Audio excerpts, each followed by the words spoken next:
এই মুহূর্তে সবচেয়ে বড় খবর, দ্য বিগ ব্রেকিং নিউজ। আপনারা দেখছেন বারাসাত টিভি।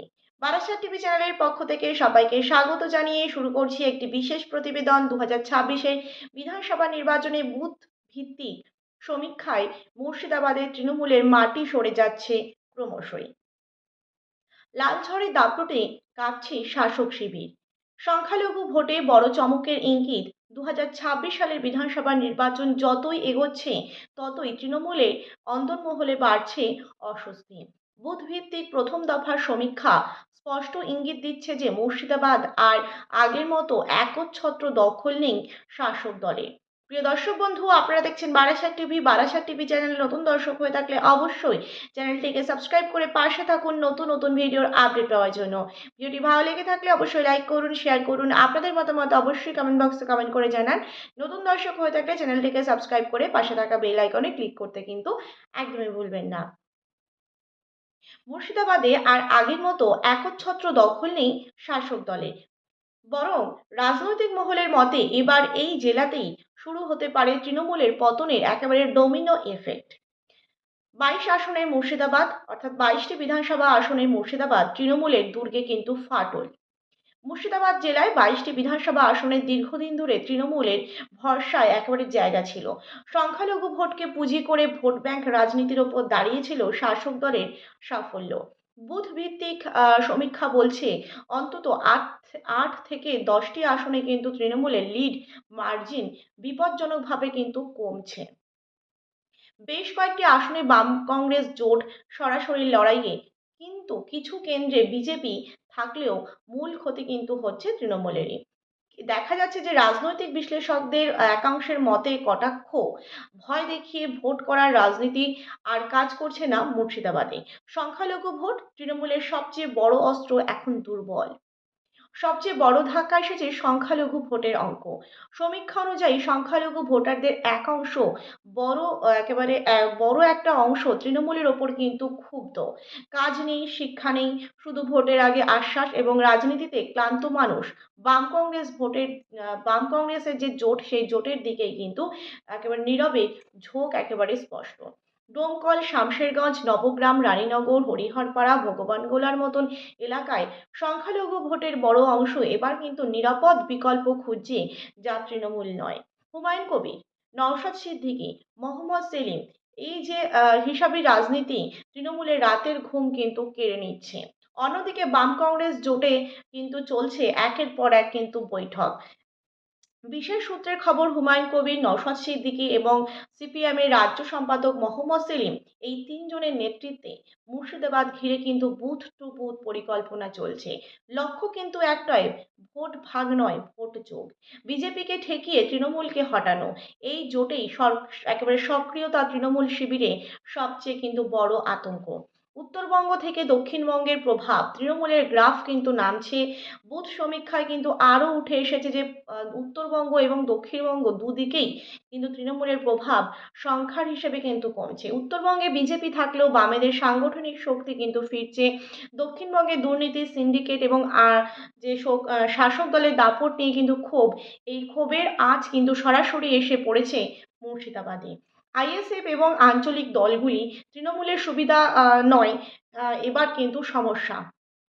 সুতরাং দেখা যাচ্ছে যে আইএসএফ সহ অন্যান্য যে আঞ্চলিক দলগুলি, সেগুলো কি তৃণমূলের সুবিধা নাকি সমস্যা এবার 2026-এর বিধানসভা নির্বাচনে?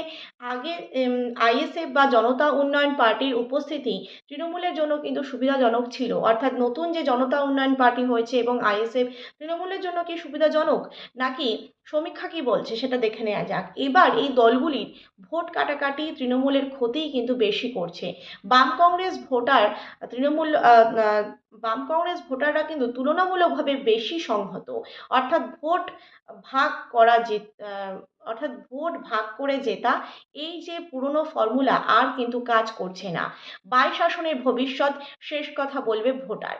সমীক্ষায় যে চূড়ান্ত ইঙ্গিত পরিষ্কার, মুর্শিদাবাদে 22টি আসনের কোনোটাই এখন কিন্তু তৃণমূলের জন্য, অর্থাৎ শাসক দল তৃণমূলের জন্য নিরাপদ নয়।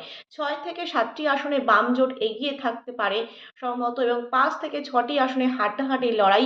বাকি আসনগুলো কিন্তু পুরোপুরি ভোটারদের শেষ মুহূর্তের সিদ্ধান্তের ওপর। এবং দেখা যাচ্ছে যে 2026-এর ভোটে মুর্শিদাবাদ শুধু জেলা নয়, তৃণমূল সরকারের জন্য কিন্তু একেবারে অগ্নি পরীক্ষা। বুথ ভিত্তিক সমীক্ষা বলছে যে লাল ঝড় এখন আর কল্পনা নয়, এটা কিন্তু বাস্তব সম্ভাবনা। আর যদি এই ট্রেন্ড বজায় থাকে তাহলে কিন্তু মুর্শিদাবাদ থেকে শুরু হতে পারে শাসক দলের পতনের কাউন্টডাউন। সুতরাং বোঝা যাচ্ছে যে এই 2026-এর বিধানসভা নির্বাচন ঠিক কতটা হাড্ডাহাড্ডির লড়াই হতে পারে, নির্বাচনের একেবারে দোরগোড়ায় এসে অনেকটাই আঁচ করা যাচ্ছে।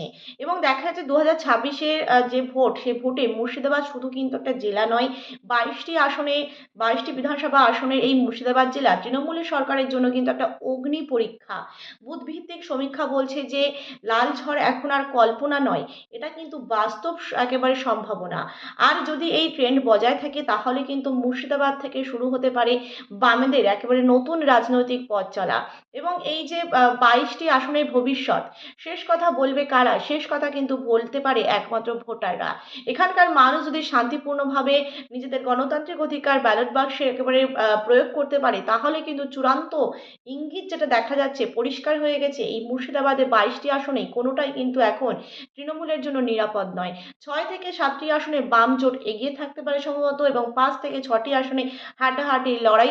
বাকি আসনগুলোতে কিন্তু পুরোপুরি ভোটারদের শেষ মুহূর্তের সিদ্ধান্তের ওপর কিন্তু নির্ভর করবে।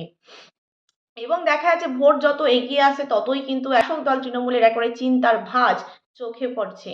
আইএসএফ এবং আঞ্চলিক দল জনতা উন্নয়ন পার্টির উপস্থিতি তৃণমূলের জন্য কি সুবিধাজনক, নাকি আহ, তাদের জন্য আরো একটা কঠিন সমস্যার মুখে পড়তে পারে? এবার সমীক্ষা কি বলছে? সমীক্ষা কিন্তু এবার বলছে এই যে এই দলগুলির ভোট কাটাকাটি তৃণমূলের ক্ষতিই কিন্তু বেশি করছে। বাম কংগ্রেস জোটের কিন্তু তুলনামূলকভাবে বেশি সংহত, অর্থাৎ ভোট ভাগ করে জেতা এই যে পুরনো ফর্মুলা আর কিন্তু কাজ করছে না 2026-এর বিধানসভা নির্বাচনে, তা কিন্তু এক প্রকার ইঙ্গিত করা যাচ্ছে। এবং দেখা যাচ্ছে যে উত্তরবঙ্গ থেকে দক্ষিণবঙ্গে যে প্রভাব, তৃণমূলের গ্রাফ কিন্তু ক্রমশ নামছে। এবং বুথ সমীক্ষায় কিন্তু উঠে এসেছে যে উত্তরবঙ্গ এবং দক্ষিণবঙ্গ দুদিক থেকে কিন্তু তৃণমূলের প্রভাব সংখ্যার হিসেবে কিন্তু কমছে। উত্তরবঙ্গে বিজেপি থাকলেও বামেদের কিন্তু সাংগঠনিক শক্তি ফিরছে ধীরে ধীরে। এবং দক্ষিণবঙ্গে দুর্নীতি, সিন্ডিকেট এবং শাসক দলের দাপট নিয়ে খুব, এই যে ক্ষোভের আঁচ কিন্তু সরাসরি এসে পড়ছে মুর্শিদাবাদে। এবং দেখা যাচ্ছে যে সূত্রের খবর, হুমায়ুন কবির এবং নওশাদ সিদ্দিকী এবং সিপিএমের রাজ্য সম্পাদক মোহাম্মদ সেলিম, এই তিনজনের নেতৃত্বে মুর্শিদাবাদ ঘিরে কিন্তু বুথ টু বুথ পরিকল্পনা চলছে। লক্ষ্য কিন্তু একটাই, ভোট ভাগ নয়, ভোট যোগ। বিজেপিকে ঠেকিয়ে তৃণমূলকে কিন্তু হটানো একটাই কিন্তু লক্ষ্য। এবং এই ভোটেই এই যে 2026-এ নির্বাচনের ভোটেই কিন্তু জোটের সক্রিয়তা তৃণমূল শিবিরে বড় কিন্তু একটা সবচেয়ে বড় আতঙ্ক। প্রিয় দর্শক বন্ধু, এই ছিল আমাদের আজকের প্রতিবেদন। ভিডিওটি ভালো লেগে থাকলে অবশ্যই লাইক করুন, শেয়ার করুন, আপনাদের মতামত অবশ্যই কমেন্ট বক্সে কমেন্ট করে জানান। নতুন দর্শক হয়ে থাকলে চ্যানেলটিকে সাবস্ক্রাইব করে পাশে থাকা বেল আইকনে ক্লিক করতে কিন্তু একদমই ভুলবেন না, যাতে আমি যখনই নতুন ভিডিও আপলোড করব আপনাদের সামনে তাড়াতাড়ি করে যাতে নোটিফিকেশন পৌঁছে যায়। আজকের মতন এই পর্যন্ত। ধন্যবাদ সবাইকে। সকলে খুব সুস্থ থাকুন, ভালো থাকুন।